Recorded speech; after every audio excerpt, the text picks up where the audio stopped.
Void.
Void.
Race number 4 about to kick off this afternoon for the Darlington Raceway. Welcome back, ladies and gentlemen, to the High Tide Racing Garden Premier Series and the Darlington Raceway. My name is Oliver Empel alongside Derek Watson, bringing you all of the action from the Ohio and Indiana Roofing 200 from Darlington.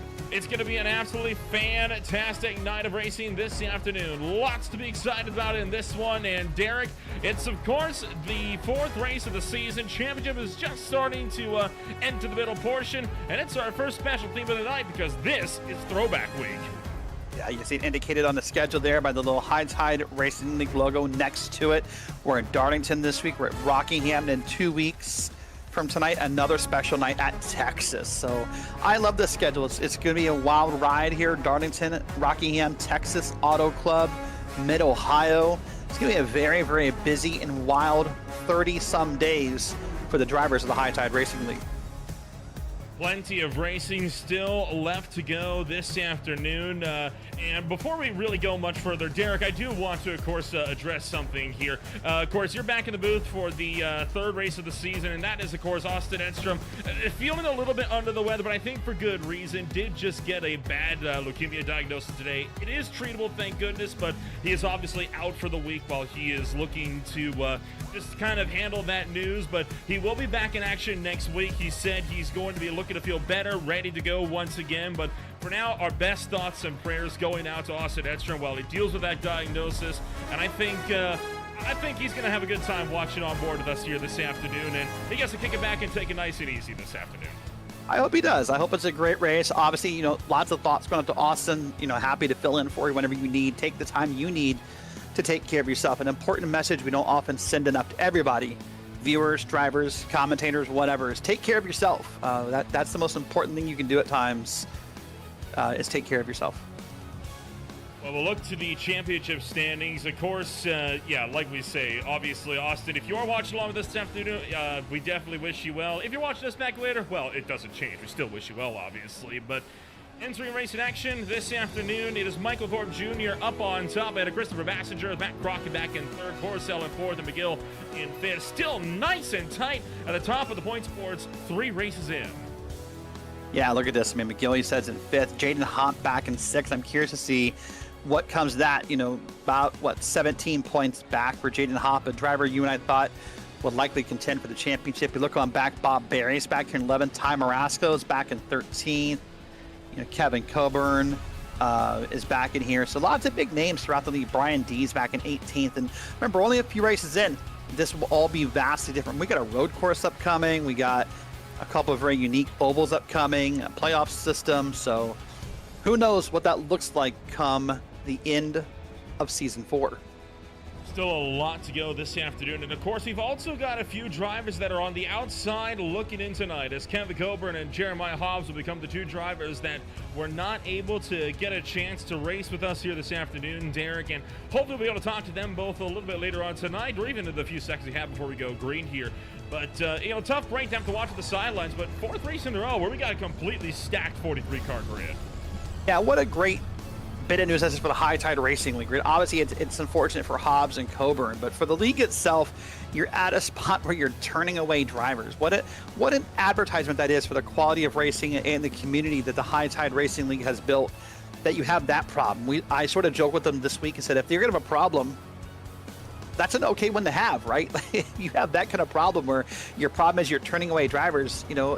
That's not the worst thing ever. It's not the worst thing, right? And I think, again, better to have too many than too little. Now, of course, right. Some drivers might beg to differ. They might say, well, I want to race, and I don't blame them. Yeah, I know 2 of them. Right, and we'll get words from them later on this afternoon. But for now, we're going to rundown of what your starting grid is going to look like this afternoon as the checker flag going to fall on qualifying. They will line up like this. Jaden Hopp starts his race on the pole with Michael Thorpe Jr., the winner here at Darlington, 2 seasons ago, down the number 2 spot on the front row, with Dalton Kilroe back in 3rd, and then it's going to be John Osborne back in 4th here, Derek.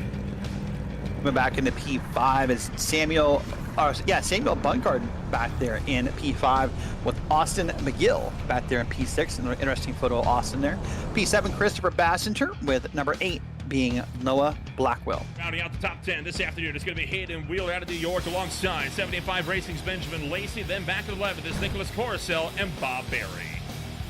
Moving back here, another row. This will be row 7. P13, Nick Nickerson in that number 2 machine. He's going to be lined up next to Sean Williams in that number 89 back in P14. And Michael Keithley back in 15th in that 53 machine lines up to Aaron Smith II back in P16. Moving on back to 17th, it's Kyle Wellman alongside Brian Dees, and closing out the top half of the field here will be Ethan Sikorsky and Matt Crockett. Moving back here, this is now row 11. Dustin Ping with that 81 car, with Jason Greenwell with that very bright blue and pink machine. Scott Shire in the old Budweiser looking scheme, and then Ty Morasco in a different looking number 1 car. Cars are rolling out. We'll get through the rest of this very quick block here. White Walker and Tanner Arm bring up 25th and 26th. 27th and 28th, it is Kevin Foster and Jonathan Canfield. We've added one more lap to the green, so we got a moment here. Connor Gibson's in 29th with Brad Lawson back in P30. Coming back here into row 16, Bill Harkin, that John Deere machine, next to the Valvoline throwback of Paul Sathmary. David Lakey brings it up at 33rd alongside James Afala in 34th, and in 35th it is Canada's Larry Bell alongside Thomas Mitchell out of Michigan in 36th. Awesome forward machine, I love that.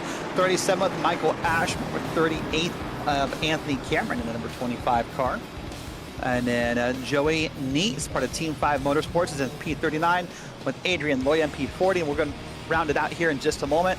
P41, Matt Sotomayor, the California native, back there with the 11 car, and then Kevin Coburn and Jeremiah Hobbs. Unfortunately, 2 cars that did not make it. Mike Massengill, the race sponsor, is locked in. So that will then take us back around to the starting, not to the starting grid, sorry, but getting set for to go racing here this afternoon. And again, I think we're very excited over how this race is going to pan out this afternoon. Darlington is always one of those races. It just feels different whenever you come down here. It does. There's a lot of tradition, a lot of history, a lot of everything wrapped up in this moment. So it's easy to kind of get wrapped up in it, but this is tough. Remember, there's all the track too tough to tame, the Lady in Black, so many nicknames throughout the years, and it's going to show as this night goes on. Remember, it's 7:32 p.m. virtual sim time, so it's very, very likely the lights are on when this race is over. So the field, we're going to work their way down the back straightaway. Derek, what do you think? I mean, I don't really have a favorite to win this one. I mean, we're talking, again, 135 laps at Darlington, full 43-car grid. It could be anybody's race. It could, but I think this race will sort of show us who's comfortable and who's not comfortable here. This is a track where if you come in and you race here and you don't know it that well, you've not put laps in, you've not practiced, it's going to expose you a little bit, right?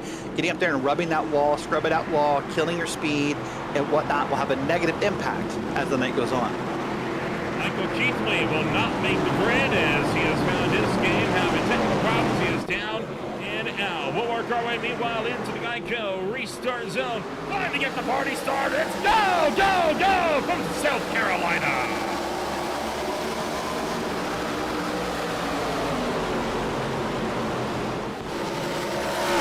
Well, that didn't take long. Cautions out. Oh my God, goodness. Big wreck. Wow, somebody got packed up in the wall up there. Saw the 28 going up the hill, and I couldn't tell who he got into. Huge Christopher incident. Bassinger is claiming fault for this lap 1 incident. Boy, oh boy. Huge incident to start off racing action this afternoon. Jeez Louise. Want to talk about a ride? That is a ride, and we will look to get a view on what happened in a moment. Well, let's watch and see what's going to happen here. I think it's going to be towards the front of the field, so keep your eyes peeled right about the middle of your screen. I heard Noah Blackwell say something about starting from the front, didn't save him. There it is. 78 car went around and just kind of took everyone with him. Yep. Unfortunately, he did. Took a couple cars in front and behind, and then just kind of kept rolling and backed into that car afterwards. Boy, oh boy. Well, what, a quarter of a lap maybe is before the first yellow comes out here at Darlington. So lots of damaged cars need to get some repairs done. Let's watch it again here. Watch here. It's going to be the number 15 on the inside, the Napa Style machine is going to come up and tap the 78. He's going to catch 2 different cars top of the wall, and then Chaos on the back. You know, as far as big wrecks go, that was not actually as bad as I thought it was going to be, you know? Yeah, that's true. Could have been. Wait, let's watch it one more time here again. Watch now the left lane. You see that car drift up, make contact. And right there, You're right. A lot of drivers, I think maybe because we weren't at speed, were able to kind of move the cars around and avoid that wreck. Sean Williams was one such driver. We will ride on board with Williams and see what he saw as this move puts him into 8th. Yeah, this will be scary. Watch this here. You know, all he's probably going to see ahead of him is just the smoke of what's going to happen next. There's the smoke, smoke, smoke. And he's going to get checked up. Oh, he does. That's scary. You're right. Being able to pull it down to the left.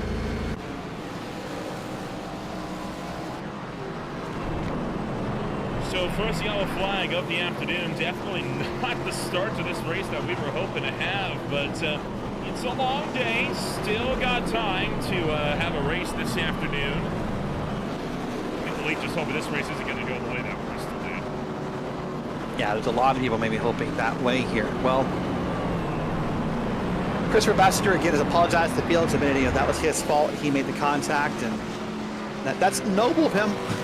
It doesn't maybe help the drivers who are frustrated, but doesn't do. Well, I think we're going to embrace our own version of throwback. Nolan and I are going to try something a little different that maybe none of us have either done before, but hey, why not do it live? When the green flag falls, we're going to go radio style for about the first 10 laps of this race.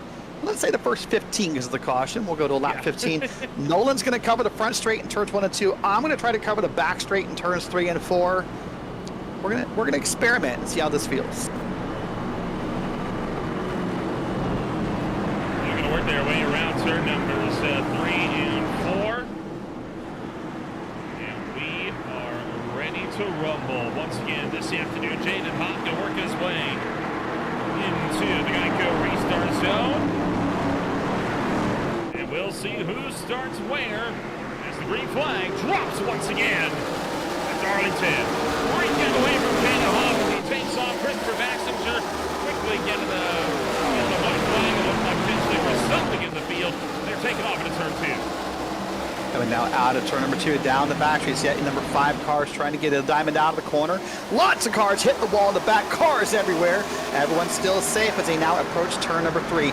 Hop still got the lead. Then it's Thorpe trying to run him down as they come out of turn number 4. Working our way back around into turn numbers 1 and 2 down the front straightaway. The top bunch getting away well, but it's side by side for third. All the way back there is Wheeler bump guarded side by side for 1. They're still side by side, so coming up out of 2. See that bright rainbow style machine. Now it gets loose out the corner, up against the wall. All it's got one car slow on the back. All's good. Staying green flag racing, scattered all across the field. As again, we're now back out of turn number 4. Back to the front straightaway. I'm seeing Morasco trying to make a look to get down the inside of Dustin Payne. Couldn't really make it happen. Fastest lap of the race that gone by. Racing to Jaden Hop. Hop's doing an amazing job here. He's got Hayden Wheeler behind him and more as this race goes on. Thorpe's now less than half a second behind. Wants to make it work. It's Hop, Thorpe, Kilrow, Osborne, and Wheeler your top 5. Working back around out of turn numbers 3 and 4. Down the front straightaway. Thorpe to hang on from Kilrow and now back behind. Sarah Bumgarden trying to attack Hayden Wheeler into one contact and around in turn 2. Wreck. This will be a big wreck right here. 1, 2, 3, 4, 5, 6, 7, Oh, still crashing 8, 9, 15, 20. A little exaggerated, but these 8 cars involved in this wreck. Boy, oh boy. That was a mess and a half coming around through turn numbers 1 and 3 2. and 4. Tanner Marr was one of the big ones that started that one off. And we'll take a look on what happened. This is a massive wreck. This is where the wreck's going to happen all night long. Let's watch it again here. They're going to come down. This will be turns 1 and 2. And there's going to be someone getting loose. Someone up in the wall, bounces off. See that old Tide style ride. Gets in the back of a car, and around they go. Sean Williams, one of the drivers that got into that. There you see the one car slided in of Morasco. Foster goes around. It just kind of becomes a parking lot, and there you saw a huge hit. Keeps piling in. The 15 and the 11. Yeah, multiple cars just come screaming in there with seemingly no regard for their own safety. None at all. You see there's that bright green wall machine in the back. Watch it one more time here. It's going to be a car up in the wall. It's going to bounce back down. Behind him. It all breaks loose. And then back behind, it was Conrad Whedon that ran over the 15. My goodness. Ran him over completely. All right. Well, unfortunately, Nolan, for cleaned up this wreck, there's a couple drivers that did not make the race tonight. It was a full field, and a couple drivers had to go home. So let's start by talking to one of those drivers. Let's go ahead and welcome in Jeremiah Hobbs to the booth. Jeremiah, as we're cleaning up this wreck, unfortunately, it looked like maybe you scrubbed the wall on both of your laps. Is that what happened? Yeah, tough time. We had a really fast machine in practice. You know, we felt confident going into qualifying, just, I guess, kind of a little bit too aggressive. I don't know if maybe the track kind of changed a little, but just really lack of discipline. Being smart about it, seeing the speeds that even if I just went 50%, I probably could have got top 20. So just shame on me, but we move on to next week to Rockingham. How do you feel about Rockingham? Is it a track you enjoy? It's the rock for a reason. It's a bumpy, jumping around. So it's with 43 cars like we're seeing so far tonight. I don't know. It's always going to be trick. It's a really, really fast track. I put a lot of laps down on it, but I don't think you could ever practice or get ready for any kind of personalities or the kinds of attitudes that some people may bring in, especially at the rock. I agree with that. Well, listen, Jeremiah, sorry to make the race tonight, but hopefully we'll see you next week, and good luck at Rockingham. Oh, hell yeah. Especially we got a good stretch of races coming up. Got a little right turning, so we're going to see what kind of drivers we really got in this league. So enjoy the broadcast. You guys do a hell of a job. I appreciate it. Thanks, Jeremiah. We'll see you soon. Yes, sir. There's Jeremiah Hobbs. Let's go ahead and quickly also catch up with Kevin Coburn. Kevin, we're watching replays of this wreck live here as we're talking to you. Unfortunately, just could not qualify your way in on time. What happened here tonight in qualifying? Just another night of technical issues. Right before qualifying, my VR headset just disconnected from the computer, and by the time I tried to get it reconnected, it, had a minute and something of qualifying left, and by the time I joined in, it didn't connect, and tried to qualify without it. I was sitting so far back in the car, I just couldn't see where I was driving. All right, well, as we go green here, we're going to wish you good luck next week at Rockingham. Sorry you weren't able to make it tonight. Hopefully we'll see you on the grid next week. Yeah, thank you guys. That is both the drivers. Nolan did not make the race tonight. Best luck next week to both of them. And meanwhile, this action picks up once again as an immediate, oh boy, cars already into the outside wall. Exiting turn number 2. That turn 2 wall seems to be the big right front pillar this afternoon. I'm surprised you haven't seen a caution out of that corner yet. We're going to at some point. I mean, this is a very different track from anything I think we visit on the oval side. We have pretty heavy banking, pretty narrow banking, which is means we talked about. And both corners are different. So a lot of times drivers are great in 1 and 2, but bad in 3 and 4, or vice versa. But what I noticed differently instantly about this run, Nolan, we're only a couple laps in.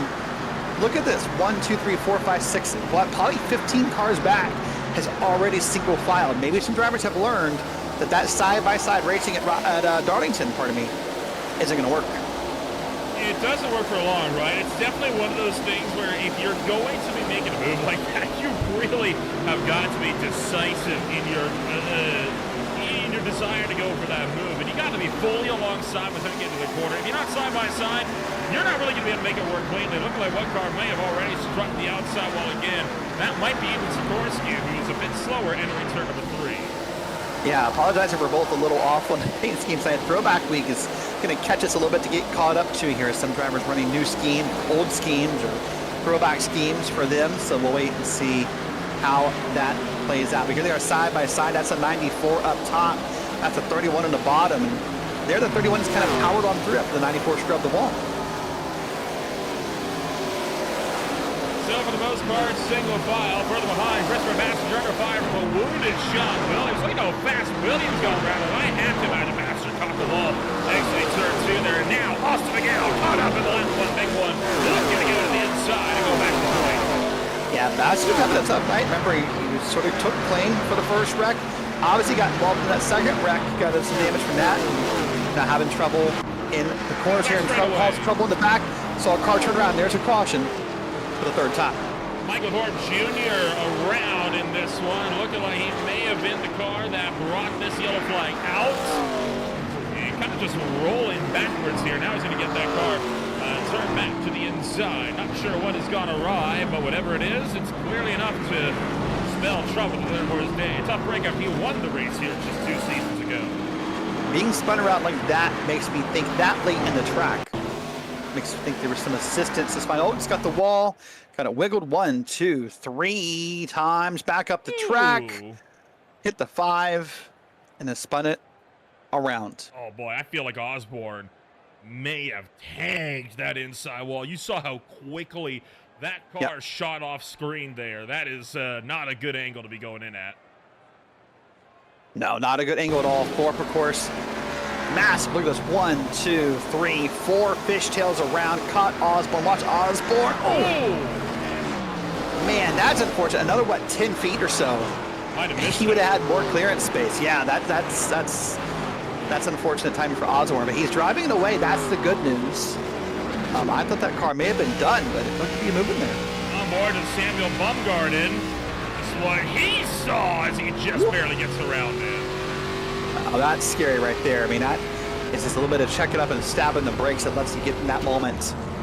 And, wow. Several cars in the pit row, many of them for damage repairs, which again, I think is something that we kind of expected to see from the field, right? I mean, a lot of drivers have wounds on them. They want to get those fixed up ASAP. Yeah, you do. And listen, I wouldn't be surprised if a couple drivers want to come down here and just put gas in the car. I mean, it sounds silly to say as most of these laps have been under yellow, but we're 18 laps in as of this point. If I'm in the back of the field picking a couple random names in the back here, if I'm a Larry Bell, if I'm Thomas Mitchell in the back, Bob Berry in the 40, back in 41st, I'd come in and put gas in. Why not have more gas in case when this thing finally does go green, I may have an advantage later in the run. Definitely margins for them, so might be getting set for the green flag here before too long, and already you can see how much this race has changed up the championship. I mean, Hayden Hopp now promoted potentially to the top of the points scores, provisionally, of course. Kilrow could be up into the top 13. Kevin Foster's got a black flag, as well as Benjamin Lacey. Two drives to be well penalties there. I think both of them have been asked to be put to the back of the field just to damage race cars and just kind of make it fair for the field. Well, here we go. Let's try it again. Pace cars are going to come around here. Remember, this is a pretty historic track. Wrecks are no mystery, even in real life. Remember back in, was it 2001, 2002, that awful wreck, and now the Xfinity Series where Steve Park's wheel disconnected and he hit the inside wall and wrecked pretty hard. And you and I have seen numerous wrecks at this track, even in real life throughout the years. So while as a sim driver, it may be frustrating to have these cautions come out early in this race, this is not abnormal for Darlington. I think my biggest modern day wreck that I'm familiar with would be AJ Allmendinger plowing into Jimmy Johnson in 2011 here. One of the many hard hits that JJ took over his career. We go green.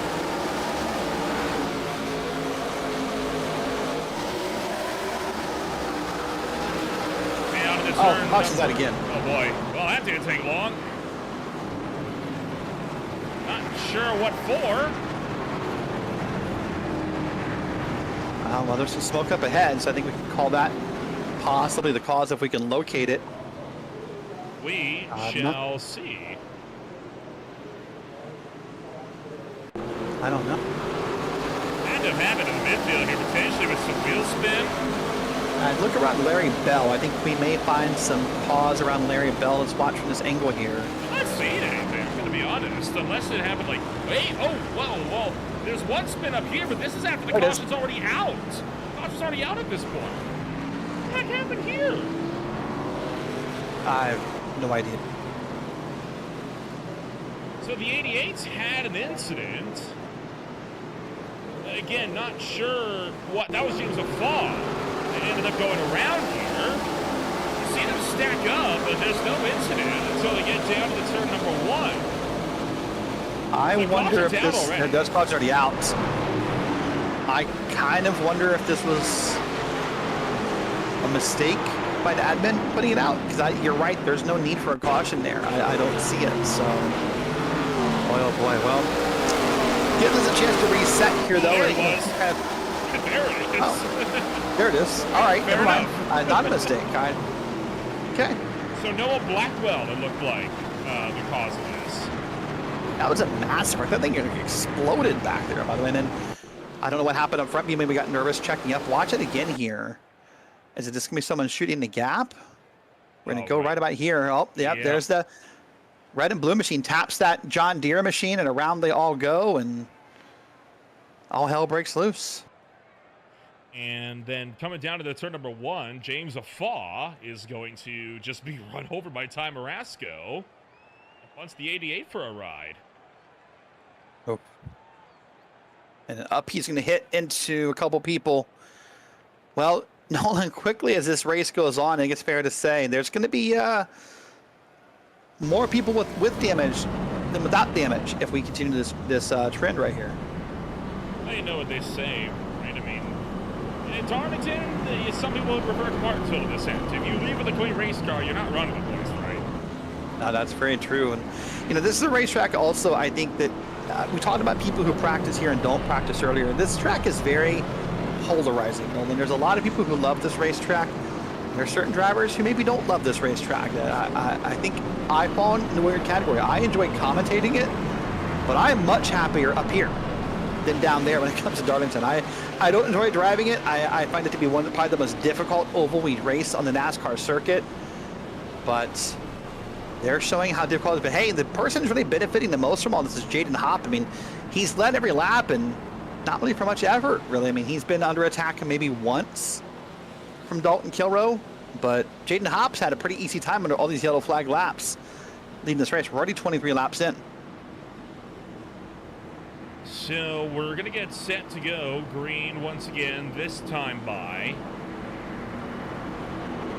The field looking like this could end up being a relatively solid run for most, and I still have confidence that we can get a green flag running here. Yeah, I think we can too. It's going to be fun to see it when it does happen, but we'll see here. Coming out before Hops on the inside. He's chosen the inside every restart. We'll wait and see here as the green flag comes out. Dalton Kilroe's going to try to run down Jaden Hopp.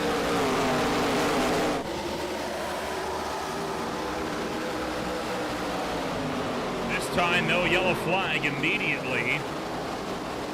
We take off into turn numbers 1 and 2, working down the back straightaway. Dalton Kilroe pulling clear of Kyle Wellman. Round the outside goes the 41, picks off a spot. Does a great job passing. I think the outside lane, if you get it working, really is the spot where you want to be typically, because you can get a massive run off these corners if you are able to get up there and get on a throttle correctly. So we'll probably see more passes up high than what is typical at most ovals. But all right, this seems so far, knock on wood or whatever fake wood your desk is made out of, this has gone green, so or single file pretty quickly here. We'll see if that trend continues. I mean, as far back as the eye can see.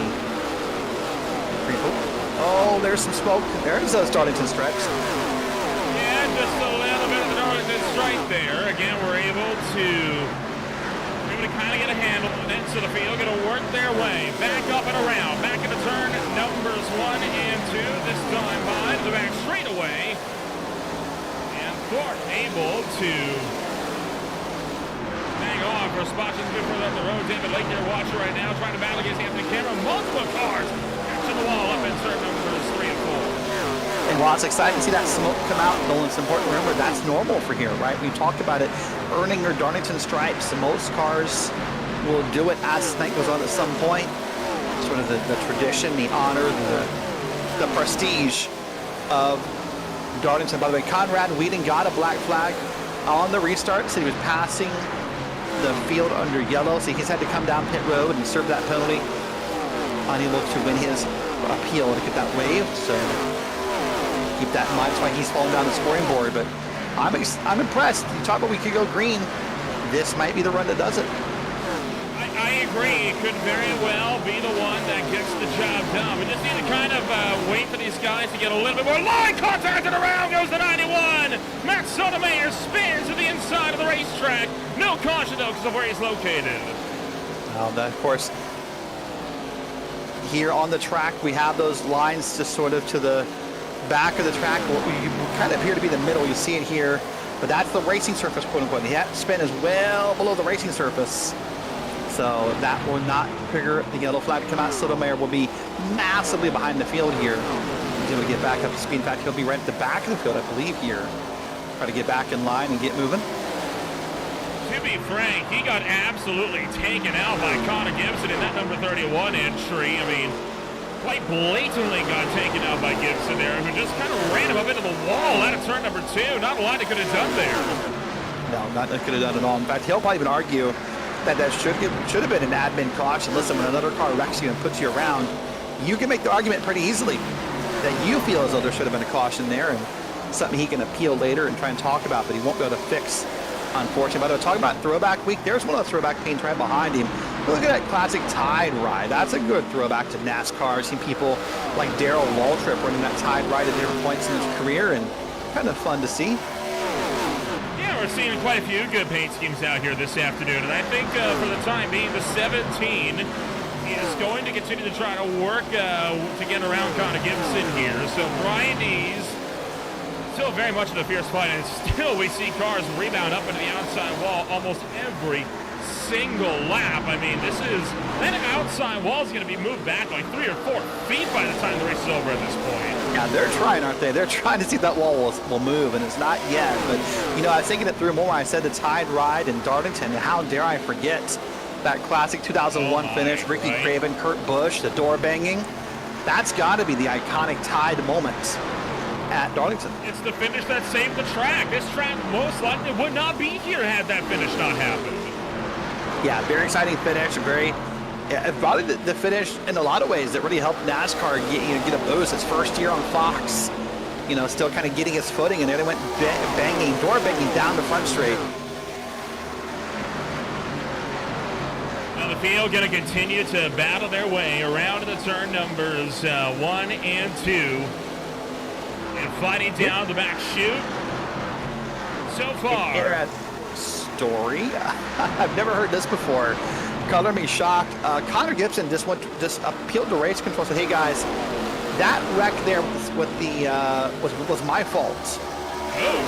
There should have been a caution. I deserve an EOL on the next caution if there is one." I've never heard a driver want to penalize himself. That is new for me. You know what? Applause for the sportsmanship, though, right? I mean, admitting, hey, yep, that was 100% on me.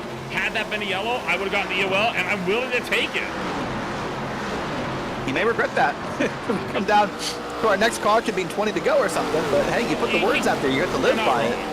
He may regret it, but I still applaud the sportsman, right? And I think, something like that, it goes a long way, not just in the eyes of the guy that you took out, but also in the eyes of race control, who might take that hard. Huge hit to the inside wall for Ty Morasco. And Mike and Neal here back up into the track. Look out, down the track. Gets nicked by the 8, and I don't think he's got any control over that number 1 in the machine. He's going to slide to the bottom. Wyatt Walker's been given a meatball flag as well. He was the other one involved. That's... Wow. I mean, the scariest part is when he popped back up the track. This is right here. Hits the wall, and it gets slowed down right there. And this is 1, 2, 3, 4, 5, 6 cars. I could easily just ran right in the back of him. Here's the initial wreck off the wall at Darlington. Oh, someone else hits him, actually. Who was that? We need to go back to replay and get that car number in a second. Wyatt Walker in the 71 was definitely the second driver that got involved. So we can find the other car. It's the 24. Paul Satmary. Wow. Oh, my. That's such a violent hit into the inside wall, and then right across the racetrack. You see both wheels are disconnected. He's got no control over the steering, so he's not doing that steering maliciously. No, not at all. Yeah, Satmary just bounced off the wall and put Morasco down, and then, wow. That was a this is monster quickly hit. Becoming a race of attrition here. My goodness. Well, let's see if we can catch up with... There he is. Let's see if we can catch up with Ty Morasco and just kind of wait and see what he has to say here. Let's welcome in Ty Morasco to the Green Flag TV booth. Well, Ty, that looked brutal. Yeah, I knew it was going to happen. I don't think I did anything wrong. I think I definitely it was a brutal hit. But I definitely think I had the lane in 1. I kept it down, and I mean, these guys have been hitting the wall the past couple laps, and I mean, there's no reason you shouldn't be hitting the wall right there. Well, I was going to ask you about that separately. I mean, a lot of drivers up and down the field are hitting the wall here. Is it just, in your opinion, people racing too hard? Is it just, hey, this is Darlington, that's what happens? Is the setup kind of loose for the cars? What, in your opinion, what's going on here? I guess the setup's tight if you get on the gas too early. But I mean, I felt like I was moving through the field. I mean, I don't think I really hit the wall once tonight, other than just avoiding wrecks and stuff. But I think if you just wait a little bit longer to get on the gas, this car turns. So, I mean, I'm looking at it right now, a replay. He tried to gas it up and get on the outside of me. And that's just, and well, how you run out of 2, you got to run down the track. You can't run up the track. And he ran out of room. So, well, sorry to see that coming for you. I know it's frustrating. I guess we'll see you maybe, I guess next Monday. Next Sunday there is no blazing pedals, so we'll see you.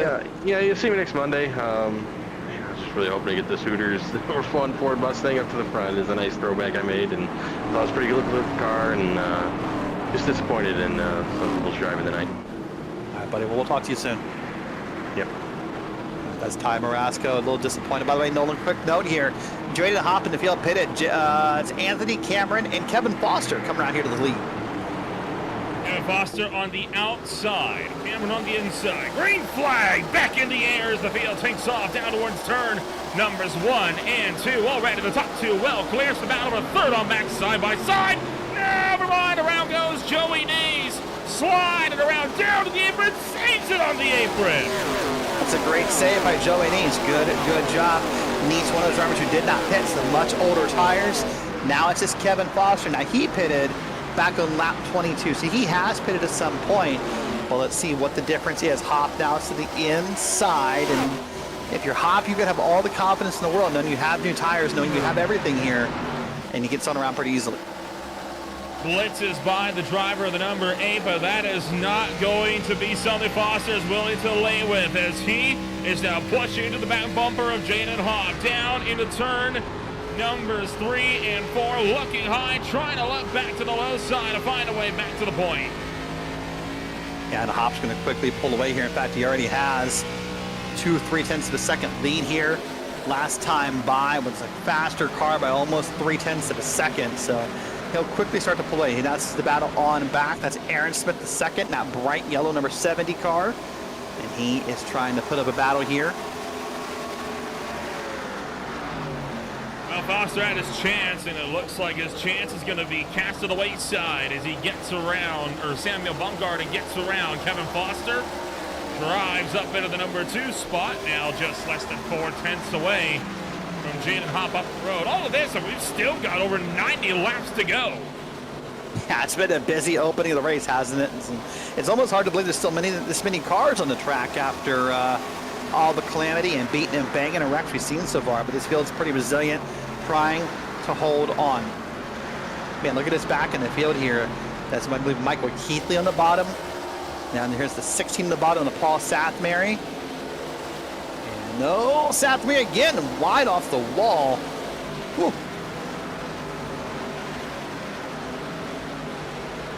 So the pack cycling back around to the back straightaway this time around. Bit of a slide there from Kyle Wellman. He's able to get things right to the source. Sorry, that was Anthony Cameron with a bit of a slide on turn number 2. He'll get one up on, Brad Loss going to get one up on him. So a lot of drivers started on single file. A lot of the battles we're seeing, again, a lot more isolated in the field like we're used to seeing. Yeah, this is, I don't want to say it. Last time it was calming down, they went ahead and proved me wrong, so we'll see how it happened. But here again, there's Aaron Smith the second. That's Nick Nickerson behind him. By the way, that's a pretty classic retro paint scheme for Nickerson as well. That kind of bright and green was supposed to be like a monster-inspired scheme is what I kind of got when I looked at it. But I don't know if you saw something different than I saw when you look at it. I just saw a new look. I didn't catch on the older Monster Engine look. It kind of has an old monochrome style, this very retro style look to it. So I don't know if it was supposed to kind of be half, you know, paying a homage to something. But here's a throwback scheme. Oh. That's Sathmary at 24. That's the Valvoline scheme. We've seen that in NASCAR for many years. Sorry to cut you off. Conrad Whedon has just had a big moment somewhere on the back straightaway. And Well, take a look at what happened to Conrad Wheaton here. This is coming off of turn number 2. Hit the wall, slid down, big hit to the inside wall. I think he had some help from the back at the end of that hit the wall too. You reckon? I think he got a little assistance getting down the track. I might be wrong. Watch that car behind him. That Circuit City in that car, that's a reference. Maybe not the contact. I don't know. Look at this Circuit City, didn't that close like 12 years ago? You know it's a big hit when it's hard enough that when you pancake the wall, it's still enough to lift all 4 wheels off the ground. Yeah. Well, Conrad Wheaton has called it a night. Has parked the car retired, so he is done. That's a shame. Darlington claims another. No one is safe. Kevin Foster continues to fall down the timing order as Aaron Smith gets by Nick Nickerson. Going to make the next move on, and he is also through. I want to apologize to Matt Sotomayor, by the way, in that Circuit City machine. I had a chance to look at an alternate camera angle off screen, and I was wrong. There was no contact. Sotomayor actually checked up for the car, so you want to make sure he gets credit. There was no hit there, and maybe from that first angle it kind of looked that way, but great job by him. This is an incredible battle right here, by the way. This is Nickerson and Smith again, and they've got a car right behind them, so these guys need to be calculated. If Nickerson wants to make that move, he's got to worry about Kevin Foster behind him. Because if you make a move and fail, you're only letting Kevin Foster into this battle. And another side-by-side down the field. Michael Thorpe Jr. being caught up in the big one several laps ago. Slowly but surely creeping his way back through the pack here. He is now fighting for a top 10 spot. Brad Lawson, first driver up the road. Lawson plus 20 on the afternoon.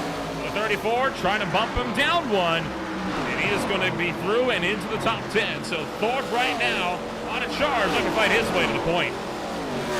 Yeah, trying to fight his way back through as well. Of course, that happens every. Michael Thorpe's dad, by the way, senior, is in the YouTube chat, chatting along, cheering his son on. So always cool to see that. Now he's happy. I'm sure he is, as his son has cleared up top, and Thorpe has moved up a couple more spots here.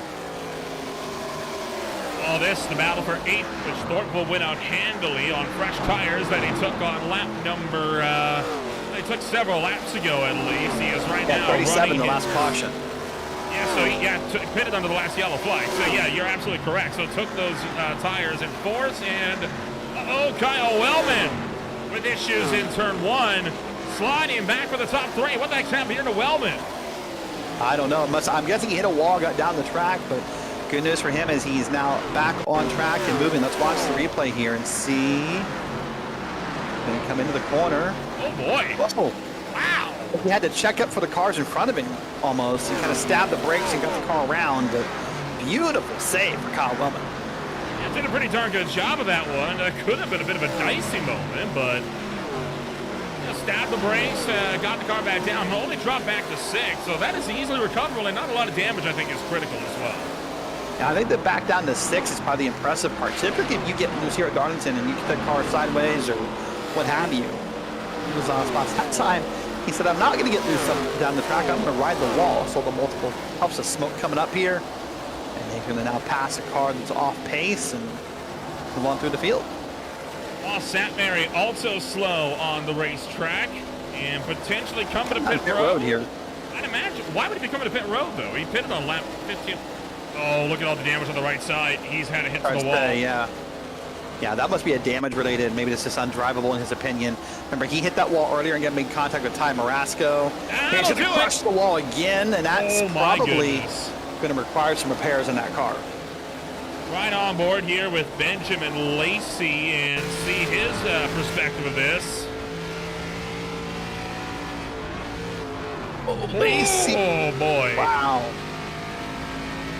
That easily could have been another yellow flag there had that gone the way it usually does here. Yeah, boy, that for Ben Lacey, that had to be a scary moment right there. He easily could have ended up caught up in that, but he's able to kind of get off the gas, maybe stab the brakes, and keep things moving. So, great job by Ben Lacey.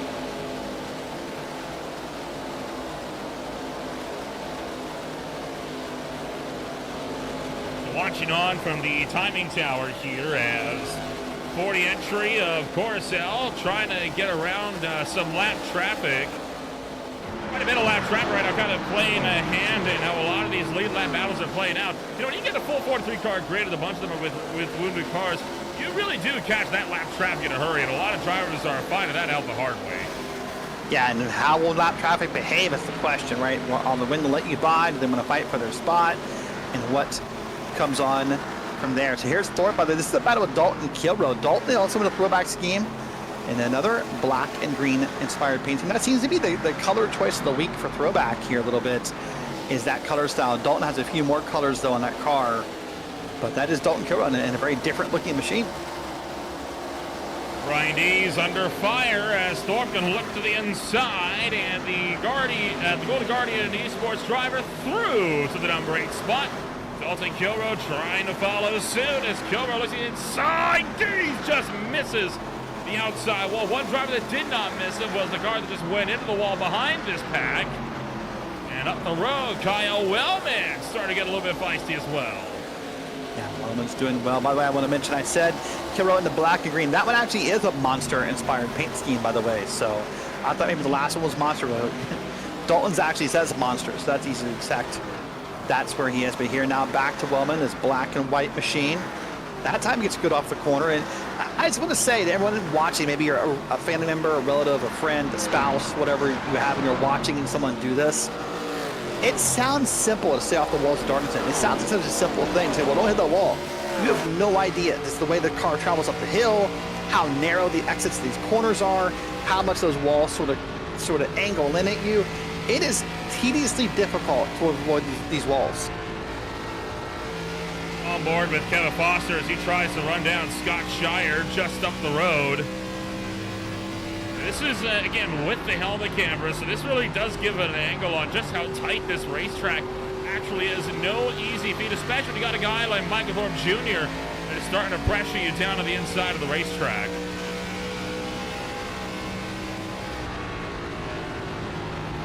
There's a look just to the inside, and I think the other thing to talk about for this track is how narrow these corners are, right?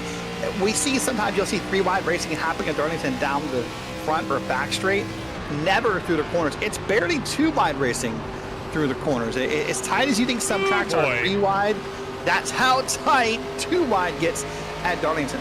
Now imagine 3, because 3-wide does exist, and they're they tried for it. Yeah, Brian D said no thanks. Brian D's backed out of that, as would I. Someone's in the no wall, thanks, though. I'm good. There's someone up in the wall. That old Napa-inspired machine. That's Adrian Loya, who is getting to the fence. I don't think Loya's pitted anytime recently. Loya last pitted again in the first caution, as did Joey Neese. So those tires have got to be just screaming for assistance. Down the front straightaway. Big battle on for 7th place right now with Scott Shire and Dalton Kilrow. The mad scramble. Kilrow going to get around Shire. Thorpe now trying to do the same. Landing on the door of the Budweiser number 4. Just barely keeps it off of him as we fire back down to the round awards turn number 3. Great job, everybody, including Scott Shire in that number 4 machine. Doing a great job holding that line up there, not scrubbing the wall, not hitting anyone. He's now got a battle with the 34th Thorpe. He's got a battle with the 40 of Nicholas Coruscant. Back another one of those retro throwback schemes behind him. Kevin Foster's behind him.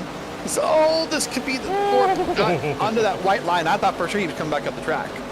This is why we love racing at Darlington, right? Just the intensity about them. When you get side by side, it is like nothing else that you've ever seen before. Yeah, it is intense, right? This is why people love this track for traditions, why the Southern 500 came back here, I think in 2015. The fans voted, really wanted it back and demanded it back, because this racing does get fun. But look at the track now, no one can see that it's gotten darker, but you see those shades of light. That's going to be the lights of the track coming on. I think I hear the 31 and the 16. There's a caution. I thought I heard a wreck happening somewhere. Problems with Jonathan Canfield and Connor Gibson. Looking like both drivers may have had problems here. So we'll look to that in just a second here. Hey, we had a good run going there for a good while, though. Yeah, we did, didn't we? Oh, well. You know, these runs don't last forever. It's going to be just a small tap from Connor Gibson there. The smallest of taps got Canfield turned around, got Gibson down towards the wall. Canfield's nearly turned 90 degrees, and that will put the caution out. Great save, though, again.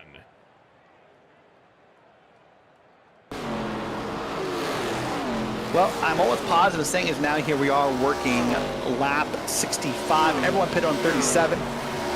There's no reason why I would think everyone doesn't come down pit road this time. 4 tires and gas. In fact, the pit boards are already lit up. And here is Jaden Hopp leading the field down pit road.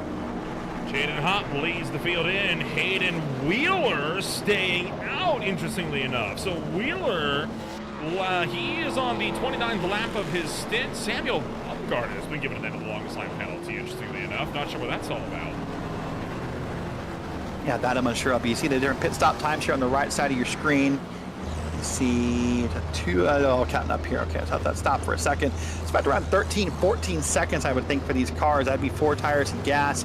Jaden Hopp here at 13.5, so that's pretty normal. 14 even for Samuel Bungarden. Oh, a 15.1 for Nickerson. That is a long stop. It's a long stop, but it is just able to kind of get these guys up and sorted. You see Also, several drivers still in the pits here as well.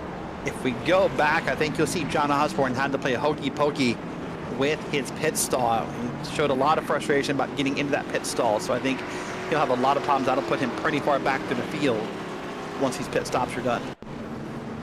This will be, that is not John Osborne. Where is John Osborne? There's John Osborne. You see him on the way out at least. Yeah, so that's already out. But he had some frustration, said he was having a hard time getting in his pit stall. Let's see if we can find it. That might be after pit stop. We might need to go back one more time. Let's see. Surely not. Maybe. Oh yeah, nope, that's trying to get in. He's trying to get in because his stall's on the left-hand side. And he couldn't get in because everybody was around him trying to leave. Oh, and Lakey's actually been turned in the background. Yeah, Lakey has turned 90 degrees up there on pit road, so that's interesting. Let's watch. Is Lakey gonna be out of pit? He's gonna be out of his pit stall. He's gonna get hit here apparently. And by who? Yeah, that'll be the question. Who's the culprit? Let's see who done it. But a virtual game of clues. Gonna be someone coming off of the pit stall. Where's he gonna get hit here? Blackwell caught him going into his. My goodness. Boy, that's awkward. Yeah, that's avoidable. I'll put it that way. That's interesting. Well, now up front, new leader Hayden Wheeler. Now it's Wheeler and Hopp on the front row. A busy yellow flag on that one, and this caution will put us right to the halfway point. 67 laps down and about 68 to go as the green flag comes back out at Darlington. Great launch from Hopp on the top side.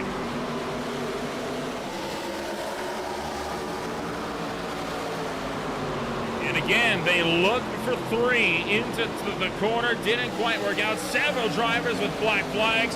Harkins, Wellman, Osborne all have black flags they need to serve. Harkins was actually just cleared by race control.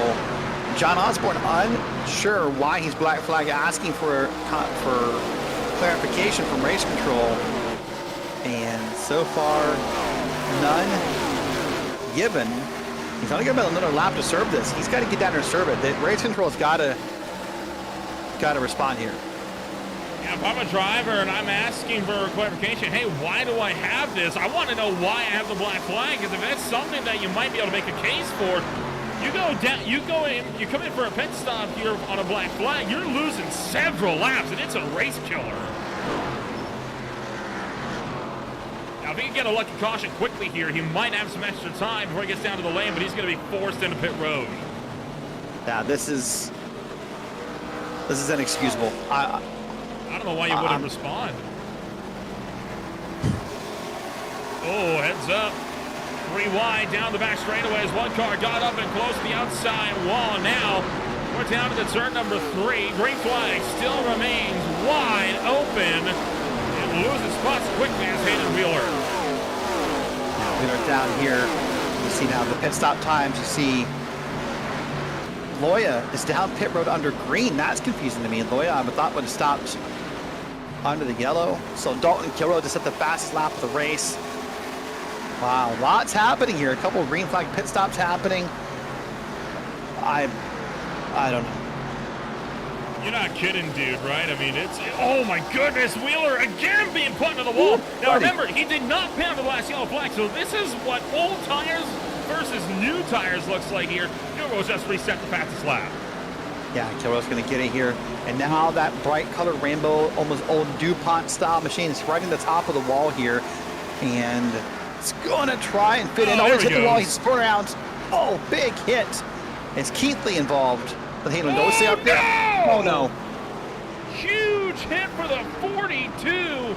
Just plowed into him. Wow.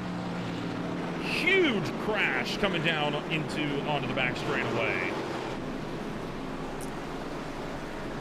Caution's out, guys. I don't know how to say it. I mean, okay, let's watch it again here. So Wheeler's going to get up here into the wall right about, well, a little bit further, but right about here. And then dumps him. bobbers Michael Keithley. So at this point, they're kind of okay. I mean, Wheeler's obviously hurt from the hit there. Keithley's going to look okay. But look at those cars back there. They can see the cars. But what happens is Wheeler keeps rolling. Boy. And that's where the 42 thought he had. You can see he was sideways trying to get on the brakes to save that car. And the next thing you know, the 42 has major, major damage on that machine. Kyle Wellman went from having a black flag that didn't get explained to now major, major damage on the car. So my question to you is, how much you willing to bet that Wellman didn't see him because the yellow flag hadn't been out yet? Well, those are two separate things. The yellow flag not being out and not seeing him are two separate things. I think what probably got him more than anything was he wasn't expecting that car to keep drifting back up, I don't think. So I think that's where he kind of probably thought he was clear. Let's watch the onboard here and see what's going to happen. This will be through the corner. Doing a decent job keeping off the wall. He sees him. He thinks he's going to get it avoided. And what happened was at the last second, he realized he wasn't. He turned left. And I don't know that that's a split-second call. That's hard to judge. Hard to say anything. Maybe going right may have been the right call, but making that call live is difficult. Here's Hayden Wheeler, by the way. Watch this. He's going to get up here in that Lucky Charms machine. He just gets taken out through and through. Yeah. He can almost see this right coming. Oh. It's a scary thing to see just flying up on you.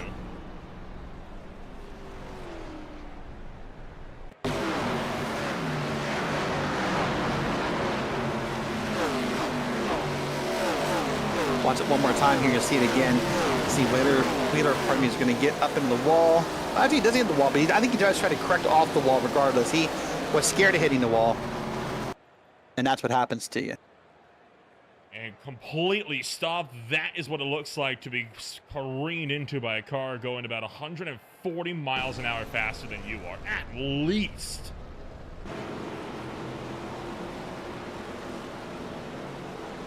Yeah, that's, oh boy.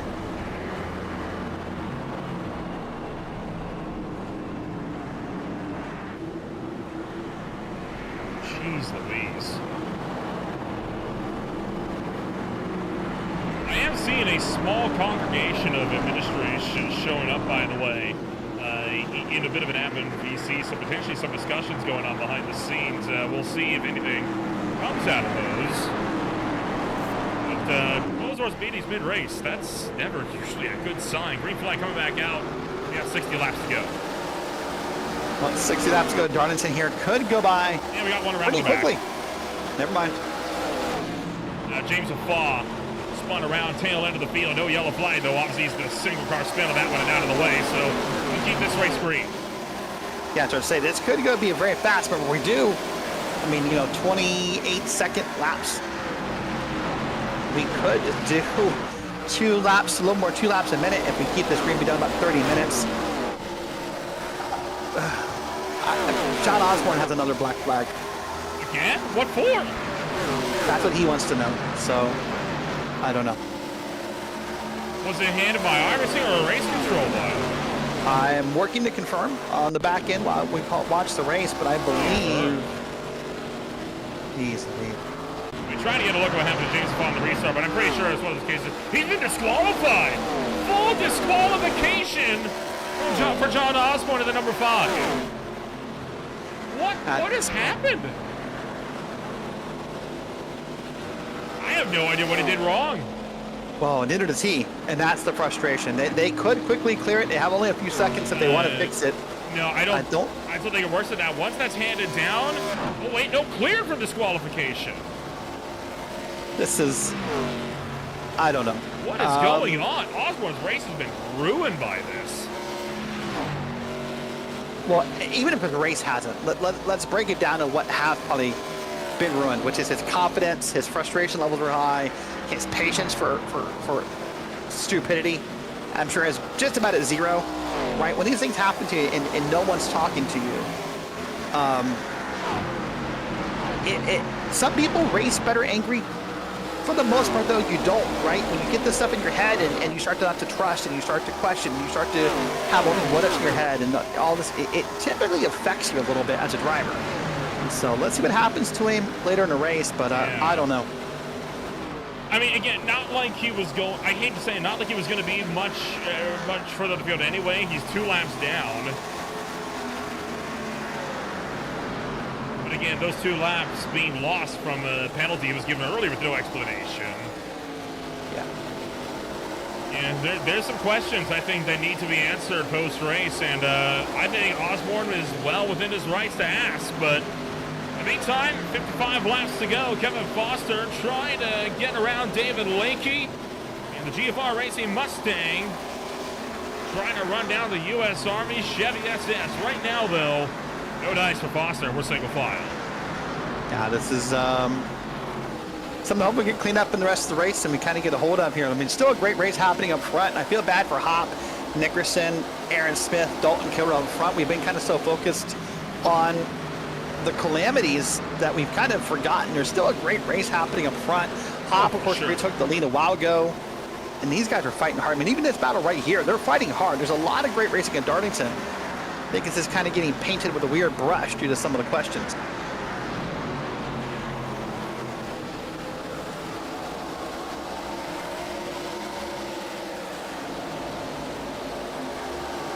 So the field continuing to work their way around. 53 to go now. Jaden Hopp at the head of the field. Boy, I feel bad for Hopp, right? I mean, he has not had a good start to his season, and not through any fault of his own, right? I mean, we were kind of talking about this last week at Bristol. He's been involved in a lot of incidents early on, but almost none of them he had anything to do with. None of them he had any real control over.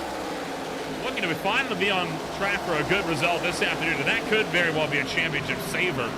Let's get up into the 12th place by the time he gets to the cutoff area, flying to the wall, and Thorpe and Lakey take him 3 wide. Well, I'm almost kind of wondering for any driver left on the track, or at least left on the lead lap. There's 19 cars left on the lead lap here. This could be a championship saver for all these drivers. I mean, look at some of the names who are a lap or more down that have been involved in the past. Osborne's down there, Efall's down there, McGill, Keithley, Bob Berry. I mean, Ben Lacey's down now, 15 laps down. So for these drivers who are able to stay on the lead lap, even if you finish last in the lead lap, there's some points to be gained on the field this evening. Dalton Kilrow making short work of Aaron Smith, and now Brian Dees looking to the inside as well. Has Smith potentially caught the wall? BTW Racing number 70 Yellow Vision machine off at starter before and down the front straightaway. Making good track still, and I think just trying to hang on to his race and not jeopardize anything. A lot of side-by-side that's starting to pick up here. Yeah, it is starting to pick up a little bit here, and see if we can get that run in finally. Well, I want to take a second and catch up with the driver who was involved in our last yellow flag, Hayden Wheeler. Quite the scary ride there. It looked like maybe, from what I could tell, maybe you were scared of the wall, kind of pulled a little bit left and then got clobbered. And what happened from your perspective? No. I watched the replay. I was up by the wall and he literally just turned me. He was racing me super hard for whatever reason when he was several laps down and I was in the lead lap. I don't know why. I don't know why. Yeah, no, I got an EOL penalty for unsafe pit entry because I believe it was the one he wrecked, and I think he was trying to get it going again, and I came around the corner and didn't see him, so I swerved to avoid him, and then I went back down. So then I ended up going to the back of the field, and then I was doing really good getting back up there, and then I was I put it on the chase view, and I was watching my car, and he just deliberately not deliberately, excuse me, but very clearly came up right into me and turned me. And then I was kind of in shock as to what happened, so I let the car roll for like 2 seconds, but not really enough to impact anything. And then the 42 lost his vision and just plowed me. Maybe wasn't expecting the car to roll there. Well, sorry to hear that happened to you. Hopefully we'll see you next week, and good luck with Rockingham. Thank you. I don't know, Nolan. He says he lost focus and let the car roll. I don't think you can be mad if someone hits you if you let the car roll. Yeah, it is what it is. We all lose focus. It happens, but don't be mad at the result, right? I mean, it's make your bed and lay in it, and boy, he's laying in his bed right now, and hopefully we'll be seeing him back and ready for more in the coming seasons.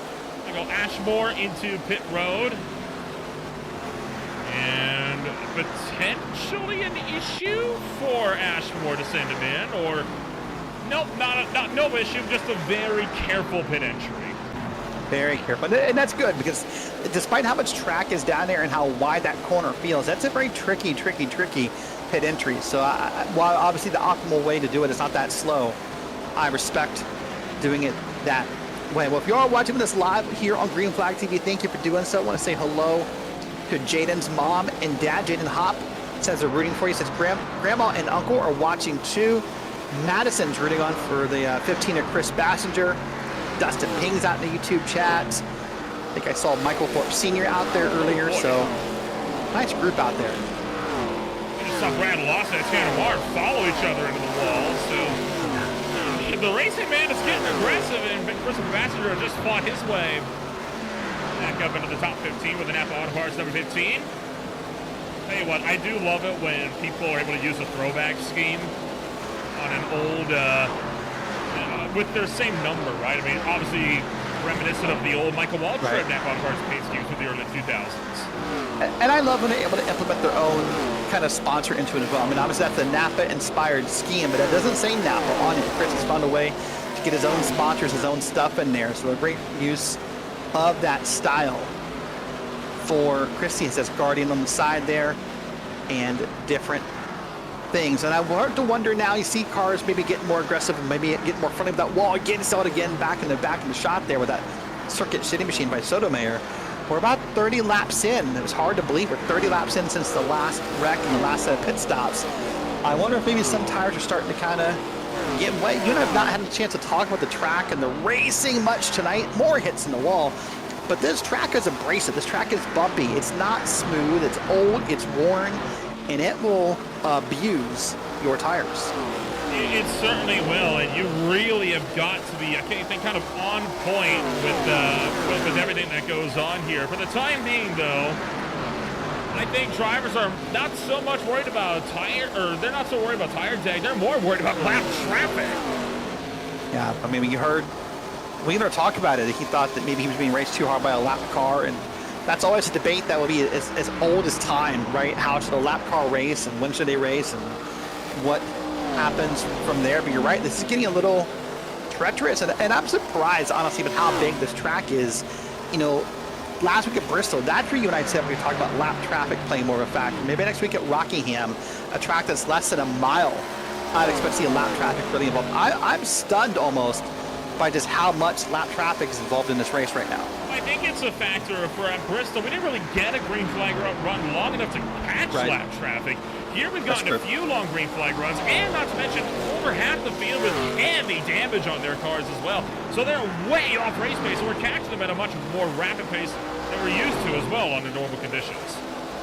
And I guess you're right, there's a lot of them, right? I mean, think about it, there are, 43 cars that started this race. There are 19 left on the lead lap, so there's more lapped cars than there are lead lap cars. It's still about 31 on the racetrack in total, and all of those lap cars, like you see just on the road of this field, heavy damage. That is Matt Crockett that has lost the front clip. He's not up to race pace. Yeah, he is definitely doing a good job, and I wanted to talk about it earlier as well, and I kind of forgot.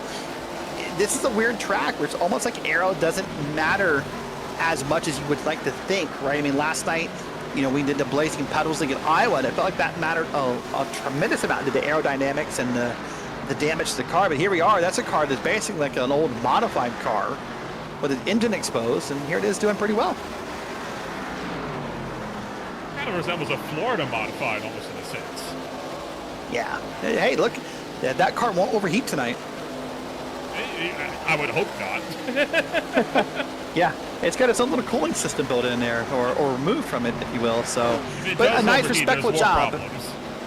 Yeah, but a nice, respectful job. You're not talking about lap traffic and playing a role and being involved and being in the way, but that lap car just went ahead and pulled to the side and said, hey, you guys go on through. I don't need to be involved in this. Like Bassett just took a vicious hit to the wall there.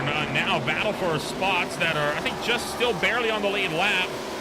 Matt Sotomayor and Ethan Sikorsky going at it. John Osborne still fighting on the racetrack. Just got her on Anthony Cameron, and Cameron running an extremely wounded bird.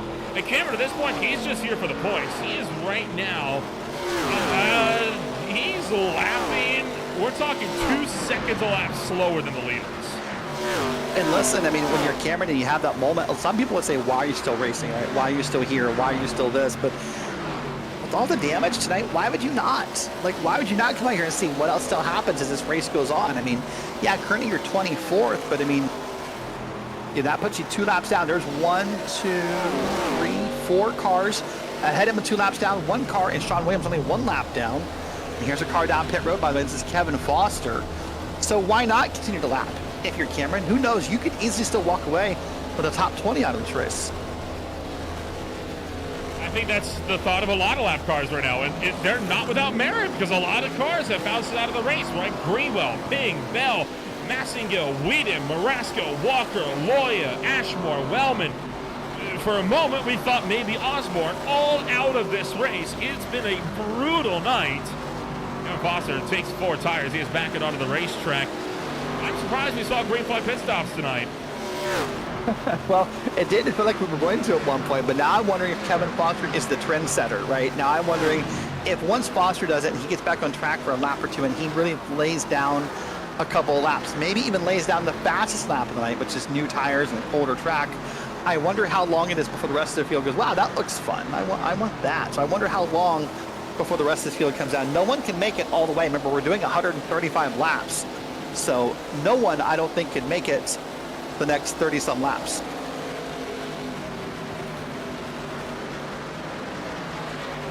The battle remains tight for the time being. We'll kind of take a look at the weather forecast. This was from the last hour or so. Been relatively consistent, I think, throughout. Not seeing too much in the way of change, at least in the overall air temp. The track temp has seen quite a bit of fluctuation, but it still hovers around 82 degrees Fahrenheit. Yeah, I mean, that's a pretty cool track for Darlington. Definitely have been races here with a much hotter track, so that cooler track will allow for more grip, which is good news for this track, and faster times. Here's Brian Dees, by the way. We talked about that Tide ride already tonight. A nice retro throwback. Here he is down pit road. This will be his green flag pit stop. Now, the pro to this decision, Nolan, is you're on new tires, you're going to run some fast laps, you're going to have fun. The negative or the con to this decision is that if that pesky yellow flag flies here soon, you're trapped 1 to 2 laps down because of that decision. It's a massive gamble, but I think it's one that a lot of drivers are finding themselves not really having much of a choice but to take, because you see Nicholas Coruscant now down to the pit road. He was also running within the top 5, so this isn't really a choice that drivers have anymore. This is one of the things now. It's like, well, we gotta go. We may as well do it now or just hope a yellow flag doesn't come out. So far, we've been lucky.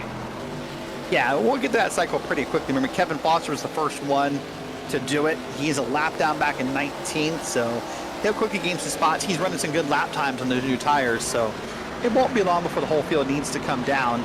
Just a matter of who. Never mind, there's the caution. Oh boy. Joey Neese up into the outside wall. And he will be the bringer of yellow flag number next. Not sure what number we're on by now, but it's a lot of them.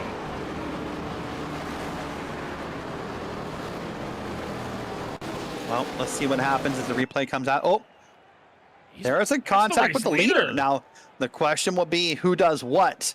and who caused what. We need to back it up further Oh boy. and see. Oh, that's a lot of There's Hop traffic. down on below the banking, comes back up the track, and that's clearly on the race leader. There's I nothing agree. Nice could have done about that. I mean, he's got traffic in front, up top.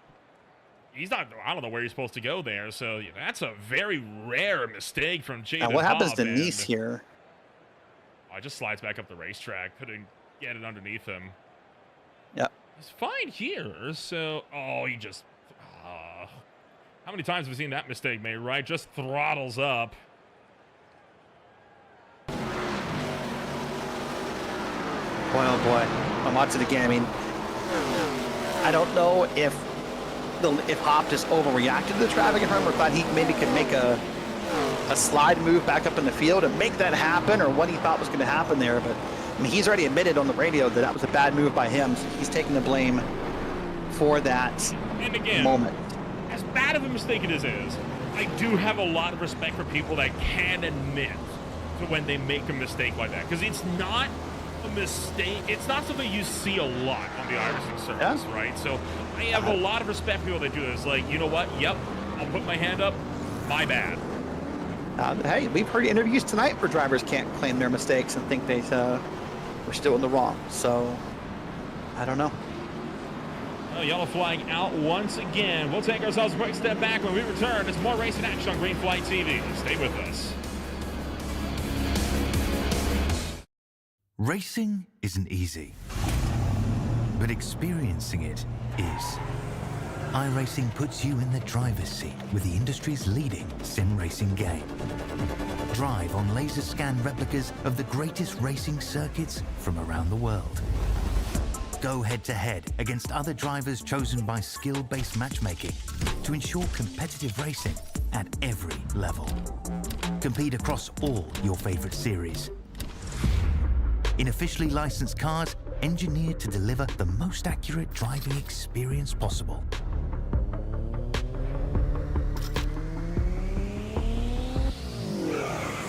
Join a race or host your own with players from across the globe. Race against the computer or in a league with friends. Feel the thrill behind the wheel. Visit iRacing.com.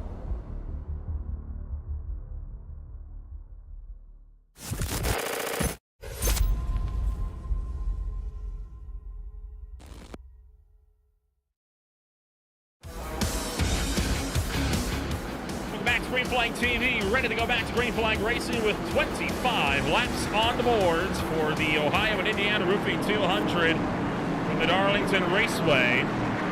The field going to work their way back around into turn numbers 3 and 4. Jaden Hop with the lead, Derek, as we're about to go back to green.